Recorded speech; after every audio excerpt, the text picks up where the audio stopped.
Replacement. కానీ of అరిగిపోయి engage లో ఉన్న వారికి పార్షియల్ నీ రీప్లేస్మెంట్ అంటున్నారు. అసలు అదేంటి, ఎవరికి చేస్తారు ఒక్కసారి మీ మాటలు. యంగ్ ఏజ్ కాదమ్మా, ఈవెన్ ఓల్డ్ ఏజ్ లో కూడా కొన్నిసార్లు జాయింట్ మొత్తం అరగదు. ఇది మామూలు జాయింట్ అన్నమాట, ఇది గుజ్జు. ఓకే. కొన్నిసార్లు ఏమవుతుంటే వయసుతో ఏమవుతుంటే స్లోగా గుజ్జు అరిగిపోయి కనిపిస్తుంది. ఇది 4th స్టేజ్, కంప్లీట్ గా అరిగిపోయినా. ఓకే. అప్పుడు టోటల్ రీప్లేస్మెంట్ చేయాల్సి వస్తుంది. మొత్తం జాయింట్ అరిగినాక ఇట్లా మొత్తం మార్చేస్తాం. అవును సార్. కొన్నిసార్లు ఏమవుతుందంటే మొత్తం జాయింట్ అరగకుండా ఓన్లీ ఈ బిట్ మాత్రమే అరుగుతుంది. యంగ్ ఏజ్ లో అవ్వచ్చు, కొందరికి ఓల్డ్ ఏజ్ లో కూడా ఓన్లీ ఒక్క సైడ్ ఫోర్స్ పడి ఇటు సైడ్ అరుగుతుంది, ఇటు సైడ్ అంతా బాగుంటుంది.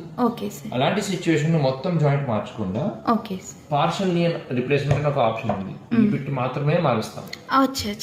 దీంతో అడ్వాంటేజ్ ఏంటంటే ఇదంతా న్యాచురల్ జాయింట్, ఆ కార్ట్లేజ్ అరగలేదు కాబట్టి టచ్ చేయము, ఈ లిగమెంట్స్ అన్ని టచ్ చేయము, అండ్ తక్కువ కట్స్ తో అయిపోతుంది, చిన్న ఇన్సిషన్ తో అయిపోతుంది, ఫాస్ట్